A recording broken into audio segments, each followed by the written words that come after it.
சுவிட்சர்லாந்தின் அந்த பனி இரவில் அவர்கள் தங்கியிருந்த பனிக்குடிலுக்குள் வெப்பம் ஏறியிருந்தது. மெல்லிய வெளிச்சத்தில் பிரசாந்தும் வினீதாவும் ஒருவரையொருவர் ஆழமாக நோக்கினர். வினீதா தன் முழு மனதுடன் அவனை தன் கணவனாக ஏற்றுக்கொண்ட அந்த தருணம் இருவருக்கும் இடையே இருந்த தடைகள் மெல்ல மெல்ல விலகின. பிரசாந்த் அவளை மென்மையாக அணைத்து அவள் கழுத்தில் இதழ் பதித்தான். அவனது கைகள் அவள் மேனியில் படர்ந்தபோது வினீதா ஒரு நிமிடம் சிலிர்த்தாள். ஆனால் அந்த ஸ்பரிசம், அந்த தீண்டல் அவளது மூளையில் ஒரு எச்சரிக்கை மணியை அடித்தது. அவன் அவளை நெருங்கி அவள் ஆடைகளை களைந்து அவளோடு இணைய துடித்த அந்த உச்சக்கட்ட நொடியில் வினீதா சட்டென்று அவனை தள்ளிவிட்டு பின்வாங்கினாள். மூச்சிறைக்க தன் ஆடைகளை சரி செய்தபடி நடுங்கும் குரலில் கத்தினாள். யார் நீ? உண்மைய சொல்லு. அன்னிக்கு என் கூட இருந்தது நீ இல்ல. பிரசாந்த் திகைத்து போய் நின்றான். வினீதா, என்னாச்சு உனக்கு? நான் தான் உன் பிரசாந்த். இல்ல, அந்த தீண்டல் எனக்கு தெரியும். அந்த முத்தம், அந்த வேகம், அது வேற. இப்போ என்ன நீ தொட்டதுக்கும் அன்னைக்கு அந்த இருட்டு அறையில என்ன ஒருத்தன் சிதைச்சதுக்கும் வித்தியாசம் இருக்கு. அந்த கைகள் இது இல்ல. பொய் சொல்லாத. அன்னிக்கு என் கூட இருந்தது யாரு என்று வினீதா வெறி பிடித்தவள் போல கத்தினாள். பிரசாந்தின் முகம் வெளுத்து போனது. அறைக்குள் ஒரு நீண்ட மௌனம் நிலவியது. இறுதியில் அவன் தலை குனிந்து உண்மையை உடைக்கத் தொடங்கினான். சாரி வினீதா, இந்த உண்மைய கடைசி வரைக்கும் மறைச்சிடலாம்னு தான் நினைச்சேன். ஆனா உன்னோட உள்ளுணர்வு அத கண்டுபிடிச்சிடுச்சு. ஆமா, அன்னைக்கு அந்த 2 நாள் நைட்டு உன் கூட இருந்தது என் அண்ணன் வசந்த் தான். வினீதா அப்படியே நிலை குலைந்து சுவரில் சாய்ந்தாள். அவனுக்கு ஒரு பெரிய பலவீனம் இருக்கு, பொண்ணுங்க. அவன்தான் உன்னை பிளாக்மெயில் பண்ணி உன் கூட இருந்திருக்கான். அன்னைக்கு நீ அவ ரூமுக்கு வந்தப்போ அவன்தான் அங்க இருந்தான். கல்யாணம் நடக்கும்போது நான் ஊர்லயே இல்ல, அடுத்த நாள் தான் வந்தேன். ஆனா வீட்டுக்கு வந்ததும் உன்னை பார்த்ததுமே எனக்கு உன்னை பிடிச்சிருச்சு. உன்னை கல்யாணம் பண்ணிக்கணும்னு ஆசையில நான் வசந்த் கிட்ட பேசினப்போதான் இந்த உண்மை அவன் சொன்னான். பிரசாந்தின் குரல் உடைந்தது. அவன் சொன்னா, நான் தொட்ட பொண்ண நீ கட்டிக்கிறதுல உனக்கு அப்ஜெக்ஷன் இல்லனா கட்டிக்கோன்னு சொன்னான். எனக்கு என்ன பண்றதுன்னே தெரியல வினீதா. இந்த உண்மை வெளியில தெரிஞ்சா உன் லைஃப், உன் அக்கா லைஃப் ரெண்டுமே கெட்டு போகும். அதனாலதான் அன்னைக்கு நீ ஏன் கூட தான் இருந்தேன்னு போய் சொன்ன. வினீதா அழுது கொண்டே அவனை பார்க்க பிரசாந்த் தொடர்ந்தான். எங்க திரும்பவும் வசந்த் உன்கிட்ட தப்பா நடந்துடுவானோன்னு பயந்துதான் உடனே நம்ம மேரேஜ்க்கு ஏற்பாடு பண்ணின. அவன் இருக்கிற வீட்ல உனக்கு சேஃப் இல்லன்னு தான் உன்னை தனியா வேற வீட்டுக்கு கூட்டிட்டு வந்த. அவன மாதிரி நான் முரடன் இல்ல வினீதா. டக்குன்னு எந்த பொண்ணையும் நெருங்குறவன் நான் இல்ல. அதனாலதான் இவ்வளவு நாள் உன்னை தொடாம இருந்த. அவன் அவள் கைகளை பிடிக்க முயன்றான். எனக்கு தெரிஞ்சு நான் உன்னை நல்ல ஹஸ்பண்டா தான் பாத்துட்டு இருந்திருக்கேன். அதனாலதான் உனக்கு என் மேல லவ் வந்தது. உண்மையை மறைச்சதுக்கு மன்னிச்சிரு வினீதா. ஆனா உன் லைஃப் நல்லபடியா அமைச்சு கொடுக்கணும்னு தான் நான் இதை செய்தேன். வினீதாவுக்கு தலை சுற்றியது. தான் நேசித்த இதயமும் தன்னை சிதைத்த உடலும் வேறு வேறு என்று தெரிந்த அந்த வினாடி அவளால் தாங்க முடியவில்லை. கதறி அழுது கொண்டே அப்படியே கட்டிலில் சரிந்தாள். சுவிட்சர்லாந்திலிருந்து திரும்பிய வினீதா ஒரு நிமிடம் கூட பிரசாந்துடன் இருக்க விரும்பவில்லை. அவனது ஒவ்வொரு சொல்லும் செயலும் அவளுக்கு ஒரு பெரும் நாடகமாகவே தெரிஞ்சது. பிரசாந்தின் எத்தனையோ கெஞ்சல்களையும் மீறி தனியாக ஒரு சிறிய வீட்டை வாடகைக்கு எடுத்து தங்கினாள். பழைய அலுவலகத்திலேயே மீண்டும் வேலையில் சேர்ந்தாள். வினிதா, ஒரு நிமிஷம் நான் சொல்றதை கேளு. நான் உன்னை உண்மையா காதலிக்கிறேன். அந்த உண்மைய சொன்னா உன் வாழ்க்கை சிதஞ்சிடுமேன்னு தான் பயந்தேன் என்று பிரசாந்த் அவள் அலுவலகம் வரை வந்து கெஞ்சினான். பொய்யான அடித்தளத்துல கட்டின எந்த உறவும் நிலைக்காது பிரசாந்த். நீ காதலிச்சது நிஜம்னா அன்னிக்கே அந்த உண்மையை என்கிட்ட சொல்லி இருக்கணும். ஒருத்த என்ன சிதைச்சத மறைச்சு நீயே அதுக்கு உரிமை கொண்டாடினது எவ்வளவு பெரிய வக்கரம் தெரியுமா? எனக்கு உன் முகம் கூட பிடிக்கல, கிளம்பு இங்கிருந்து என்று வினீதா உறுதியாக சொல்லிவிட்டாள். ஒரு வாரம் கழிந்தது. பிரசாந்தால் வினீதாவின் பிரிவை தாங்க முடியவில்லை.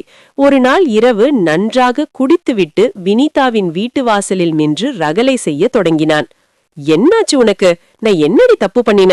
உன்னை ஒரு மகாராணி மாதிரி தானே பார்த்துக்கிட்டேன். அந்த ஸ்விஸ் டூர், உனக்கு வாங்கி கொடுத்த ட்ரெஸ் எல்லாம் மறந்துடுச்சா? இப்போ எதுக்கு இப்படி தனியா வந்து கஷ்டப்படுற? ஏன் கூட வா வினீதா என்று அவன் போதையில் கத்தினான். வினீதா வெளியே வந்து எச்சரித்தாள். இப்போ இங்கிருந்து போகலன்னா நான் போலீஸ கூப்பிடுவேன் பிரசாந்த். கூப்பிடுடி, யாருன்னு பார்ப்போம் என்று அவன் சவால் விட வினீதா துணிச்சலாக போலீஸுக்கு போன் செய்தாள். விஷயம் பெரிதாகி அனைவரும் காவல் நிலையத்திற்கு வரவேண்டியதாயிற்று. ஸ்வேதா அக்காவும் வசந்தும் அங்கே பதறி அடித்துக் கொண்டு வந்தனர். பிரசாந்த் லாக்கப்பிற்குள் முடங்கி கிடக்க வினிதா ஒரு ஓரத்தில் கராராக நின்றிருந்தாள். வினிதா, என்னடி பண்ணி வச்சிருக்க? கல்யாணம் ஆகி சில மாசத்துல விவாகரத்து கேட்கறது பத்தாதுன்னு இப்ப உன் புருஷனையே போலீஸ்ல பிடிச்சு கொடுத்திருக்க. எனக்கு என்னதான் ஆச்சு என்று ஸ்வேதா அக்கா ஆத்திரத்தில் கத்தினாள். வினிதா ஒரு கணம் நிமிர்ந்து வசந்தை பார்த்தாள். அவர் ஒன்றுமே தெரியாதவர் போல மிகவும் அமைதியாக ஒரு பொறுப்பான பெரியவர் போல அங்கே நின்றிருந்தார். அந்த போலி முகத்தை பார்த்ததும் வினிதாவுக்கு ரத்தம் கொதித்தது. அக்கா, உனக்கு உண்மை தெரியாது, இவன் ஒரு பொய்யன், இவன் கூட என்னால வாழ முடியாது என்று வினிதா பிரசாந்தை சுட்டிக்காட்டினாள். என்னடி பண்ணா? குடிக்கிறானா, அடிக்கிறானா, இல்ல வேற பொண்ணுங்க கூட போறானா? அவ்வளவு தங்கமான குணம் அவனுக்கு. ஏதோ கொஞ்சம் குடிக்க ஆரம்பிச்சிருக்கான், அதுவும் நீ அவனை விட்டு வந்ததுனாலதான். ஒழுங்கா வீட்டுக்கு வா என்று ஸ்வேதா அக்கா மிரட்டினாள். வசந்த் மெல்ல குறுக்கிட்டு, வினிதா, எதுவா இருந்தாலும் பேசி தீர்த்துக்கலாம், இப்படி அக்கா மனச வருத்தப்படுத்தாதே என்று மிகவும் பண்பாக பேசினார். வினிதா அவரை ஒரு பார்வை பார்த்தாள். அந்த பார்வையிலிருந்த வெறுப்பு வசந்தை ஒரு நிமிடம் நிலை குலைந்து செய்தது. வினிதா மனதில் நினைத்து கொண்டாள், எப்படி வசந்த் மாமாவால இவ்வளவு கேவலமா நடிக்க முடியுது? கடைசியில் பிரசாந்தை தற்காலிகமாக ஜாமீனில் எடுத்தனர். ஸ்வேதா அக்கா எவ்வளவோ கெஞ்சியும் வினிதா அவளுடன் செல்ல மறுத்து தனியாக தன் வாடகை வீட்டிற்கே சென்றாள். வினிதா தனியாக இருக்கும் தைரியத்தில் வசந்த் தன் வக்கர புத்தியுடன் அவள் வீட்டு கதவை தட்டினான். வினிதா கதவை திறந்தாள். அவள் முகத்தில் பயமில்லை, ஒரு விதமான அமைதி இருந்தது. வா வினிதா செல்லும், உன்னை பார்க்காம எனக்கு எவ்வளோ போர் அடிச்சது தெரியுமா? எப்படியாவது உன்னை பிடிச்சுக்கலான்னு வெயிட் பண்ணிட்டு இருந்தேன் என்று வழிந்து கொண்டே உள்ளே நுழைந்தான் வசந்த். வினிதா அவனை அமரச் சொன்னாள். பேசலாம் வசந்த் மாமா, எல்லாத்தையும் பேசி தீர்த்துக்கலாம் என்றாள் வினிதா.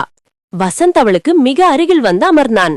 அவளது தோளை தீண்டி, உனக்காக தனியா ஒரு வீடு எடுத்து தரேன் வினிதா, அங்க நீ மகாராணி மாதிரி இருக்கலாம், இல்லையா நம்ம வீட்டுக்கே வந்துடு. உன் அக்காவுக்கு தெரியாம நான் உன்னை நல்லா பார்த்துப்பேன். இந்த ரெண்டுல எது உனக்கு ஓகே என்று கேட்டுக்கொண்டே அவளை முத்தமிட நெருங்கினான். பலார்! வினிதாவின் கை அவன் கன்னத்தில் இடியாக இறங்கியது. வசந்த் திகைத்து போய் தன் கன்னத்தை பிடித்துக்கொண்டு நிமிர்வதற்குள் அடுத்த கன்னத்தில் இன்னும் பலமாக ஒரு அடி விழுந்தது. அடித்தது வினிதா இல்லை, மறைந்திருந்து அனைத்தையும் கேட்டுக்கொண்டிருந்த ஸ்வேதா. வசந்த் அதிர்ச்சியில் உறைந்து போனான். ஸ்வேதா, நீ நீ இங்கே எப்படி என்று நாத்தழுதழுக்க கேட்டான். ஆமாண்டா, நான் தான். என் தங்கச்சி நகைய தொலைச்சத வச்சு அவளை மிரட்டி அவள் உடம்ப பயன்படுத்திக்கிட்ட ஒரு மிருகத்தை தானே நான் இவ்ளோ நாள் புருஷன்னு கும்பிட்டுட்டு இருந்தேன் என்று ஸ்வேதா ஆத்திரத்தில் கத்தினாள். உண்மையில் வினிதா தன் அக்காவை கூப்பிட்டு ஒரு திட்டம் போட்டிருந்தாள். அக்கா, நாம் சொல்றத நீ நம்ப மாட்ட, ஆனா இப்போ நீயே உன் கண்ணால பாரு என்று அவளை பக்கத்து அறையில் ஒளிந்து கொள்ள செய்திருந்தாள். வசந்த் பேசப்போகும் ஒவ்வொரு வார்த்தையும் அவன் கௌரவத்தை சிதைக்கும் என்று வினிதாவுக்கு தெரியும். என் தங்கச்சி மேல கை வைக்க பாக்குறியாடா? நீ எல்லாம் ஒரு மனுஷனா? ஒரு பெத்த பொண்ணு மாதிரி பாத்துக்கிறேன்னு சொல்லிட்டு அவளை உன் ஆசைக்கு துணைக்கு கூப்பிடுறியா? சி என்று ஸ்வேதா அவன் முகத்தில் துப்பினாள். வினிதா நிதானமாக எழுந்து நின்றாள். மாமா, நீங்க பிரசாந்த் கிட்ட சொன்னீங்கல்ல, நான் தொட்ட பொண்ண நீ கட்டிக்கிறியான்னு. பிரசாந்த் தப்பு செஞ்சான், அந்த உண்மைய மறைச்சான். ஆனா நீங்க ஒரு கிரிமினல் மாமா. என் அக்கா வாழ்க்கைய விட அவளோட கௌரவம் எனக்கு முக்கியம். ஒரு துரோகி கூட வாழ்றத விட அவள் வாழாவெட்டியா என் கூட இருக்கிறதுல எனக்கு பெருமைதான். வசந்த் கோபத்தில் எழ முயன்றான். ஏய், என்ன மிரட்டுறியா? நீயும் அவளும் சேர்ந்து என்ன பண்ணிட முடியும்? ஒன்னும் பண்ண முடியாது மாமா. ஆனா நீங்க இப்போ பேசின அத்தனையும் இந்த போன்ல ரெக்கார்ட் ஆகி இருக்கு. இது அப்படியே போலீஸ்ல கொடுத்தா உங்க குடும்ப மானம் என்ன ஆகும்னு யோசிச்சு பாருங்க என்று வினிதா தன் மொபைலை காட்டினாள். வசந்தின் முகம் வெளுத்து போனது.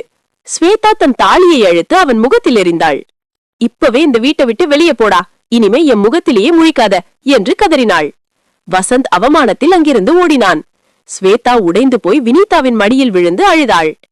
என்ன மன்னிச்சிடு வினிதா, அன்னைக்கே நீ சொன்னப்போ உன்னை நம்பாம அடிச்ச மிரட்டுன, இந்த சாத்தான நம்பி உன்னை நரகத்துல தள்ளிட்ட என்று ஸ்வேதா விம்மி அழுதாள். வினிதா அக்காவை கட்டிக்கொண்டாள்.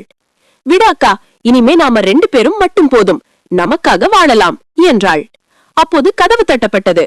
வெளியே பிரசாந்த் நின்று கொண்டிருந்தான். அவன் கண்கள் கலங்கியிருந்தன. வினிதா, அண்ணன் பண்ணது தப்புன்னு தெரிஞ்சும் நான் மறைச்சதுக்கு இப்போ ரொம்ப வருத்தப்படுறேன், என்ன மன்னிப்பியா என்றான் பிரசாந்த். பிரசாந்த் எத்தனையோ முறை வந்து மன்னிப்பு கேட்டும் வினிதா அவனை ஏற்கவில்லை. உன் அண்ணன் முகமும் முகமும் ஒண்ணு பிரசாந்த். உன்னை பார்க்கும்போதெல்லாம் அந்த நரகத்துல நான் அனுபவிச்ச சித்திரவதை தான் ஞாபகம் வரும். நீ நல்லவனாவே இருந்தாலும் அந்த உருவத்தோட என்னால வாழ முடியாது. தயவு செஞ்சு போயிடு என்று வினிதா உறுதியாக சொல்லிவிட்டாள். 2 ஆண்டுகள் உருண்டோடின. ஒரு நாள் மாலை வினிதாவின் வீட்டு வாசலில் ஒருவன் வந்து நின்றான். வினிதா கதவை திறந்தாள். முன்னால் நின்றிருந்தவன் அவளுக்கு யாரென்றே தெரியவில்லை. ஆனால் அவனது கண்கள் மட்டும் ஏதோ ஒரு பழைய நினைவை மீட்டின. என்ன வினிதா, அடையாளம் தெரியலையா என்று அவன் மென்மையாக கேட்டான். வினிதா அதிர்ச்சியில் உறைந்தாள். யார் நீங்க? நான் தான் பிரசாந்த். வினிதா, என் அண்ணன் முகம் எனக்கும் இருக்கிறதுனால தானே என்ன தள்ளி வச்ச. இப்போ பாரு, உனக்காக, உன் நிம்மதிக்காக என் முகத்தையே மாத்திக்கிட்டேன். பிளாஸ்டிக் சர்ஜரி பண்ணிட்டு வந்திருக்கேன்.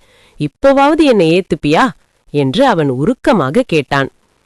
தன் காதலுக்காக தன் அடையாளத்தையே அழித்து கொண்டு வந்த பிரசாந்தின் தியாகத்தைக் கண்டு வினிதா அப்படியே சிலையாக நின்றாள். அவள் கண்கள் கலங்கின. தன் கடந்த கால துயரங்களை மறக்க ஒருவன் இவ்வளவு தூரம் இறங்கி வருவான் என்று அவள் எதிர்பார்க்கவே இல்லை. தயக்கத்துடன் வினிதா தன் அக்கா ஸ்வேதாவை பார்த்தாள். ஸ்வேதாவின் கண்களில் ஆனந்த கண்ணீர் வழிந்தது. வினிதா, உனக்காக பிரசாந்த் இவ்வளவு செஞ்சிருக்கான். அவன் உன் மேல வச்சிருக்கிறது வெறும் ஆசை இல்ல, உண்மையான அன்பு. அவன் கூட போய் வாழடி, உன் லைஃப் இனிமேலாவது நல்லா இருக்கட்டும் என்று தடுதழுத்த குரலில் சொன்னாள். வினிதா ஓடி சென்று தன் அக்காவை கட்டிக்கொண்டாள். அக்கா கொடுத்த அந்த பச்சை கொடி அவளுக்கு பெரும் நிம்மதியை தந்தது. பின்பு மெல்ல திரும்பி பிரசாந்தை பார்த்தாள். இனிமே என் வாழ்க்கையில வசந்தோட நிழல் கூட இருக்காதுன்னு எனக்கு தெரியும் பிரசாந்த்.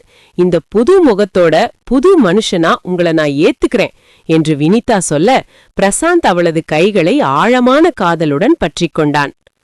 துரோகமும் வக்ரமும் சூழ்ந்த ஒரு இருண்ட பாதையிலிருந்து மீண்டு வினிதா ஒரு புதிய விடியலை நோக்கி பிரசாந்துடன் தன் பயணத்தை தொடங்கினாள். 5 வருடங்கள் உருண்டோடின. வினிதா மற்றும் பிரசாந்தின் வாழ்க்கை இப்போது ஒரு அமைதியான நந்தவனம் போல இருந்தது. பிரசாந்தின் புதிய முகம் வினிதாவுக்கு பழைய கசப்பான நினைவுகளை தரவில்லை. மாறாக அவனது தியாகத்தின் அடையாளமாகவே அது அவளுக்கு தெரிந்தது. அவர்களுக்கு இப்போது 2 வயதில் ஒரு அழகான பெண் குழந்தை, நிலா. ஸ்வேதா அக்கா அவர்களுடனேயே தங்கி நிலாவை கண்ணும் கருத்துமாக பார்த்து கொண்டாள்.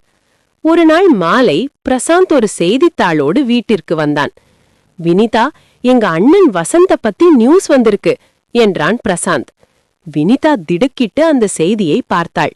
வசந்த் ஒரு மிகப்பெரிய பாலியல் குற்றச்சாட்டில் சிக்கி தலைமறைவாக இருந்தபோது ஒரு கார் விபத்தில் சிக்கியிருந்தான். அந்த விபத்தில் அவனது 2 கால்களும் செயலிழந்து போயின. அது மட்டுமில்லாமல் அவனது முகம் அடையாளம் தெரியாத அளவுக்கு சிதைந்து போயிருந்தது.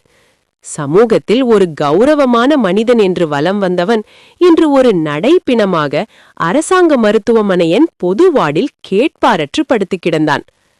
தப்பு செஞ்சவனுக்கு தண்டனை கிடைச்சிடுச்சு பிரசாந்த் என்று வினிதா மெல்ல சொன்னாள்.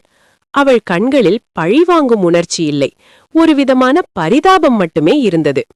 ஸ்வேதா அக்கா அந்த செய்தியை படித்துவிட்டு ஒரு நீண்ட பெருமூச்சு விட்டாள். அன்னைக்கு என் தங்கச்சி வாழ்க்கையை சிதைக்க பார்த்தவனுக்கு இன்னைக்கு தான் வாழ்க்கையே என்னன்னு தெரியாத நிலைமை வந்திருக்கு. கடவுள் கணக்கு தப்பாது என்று கூறிவிட்டு நிலாவை தூக்கிக் கொண்டாள். அன்று இரவு மொட்டை மாடியில் நிலவொளியில் வினிதாவும் பிரசாந்தும் அமர்ந்திருந்தனர். வினிதா, அன்னைக்கு என் அண்ணன் பண்ணினதை மறைச்சு நான் உன்கிட்ட பொய் சொன்னதுக்கு இன்னும் என் மனசு ஓரத்துல ஒரு சின்ன வருத்தம் இருக்கு என்றான் பிரசாந்த். வினிதா அவனது கைகளை இறுக பற்றி கொண்டாள். அந்த பழைய பிரசாந்த் இப்போ இல்லை. எனக்காக தன் முகத்தையே மாத்திக்கிட்ட இந்த தியாகம் போதும் எனக்கு. இனிமே நமக்கிடையில எந்த ரகசியமும் இல்லை. பிரசாந்த் அவளை தன் தோளில் சாய்த்து கொண்டான். தூரத்தில் இருட்டில் ஒரு மங்கலான நிழல் போல தெரிந்த கடந்த காலம் மெல்ல மறைந்து ஒரு ஒளிமயமான எதிர்காலம் அவர்கள் முன் விரிந்து கிடந்தது. வக்ரம் அழிந்தது, காதல் வென்றது.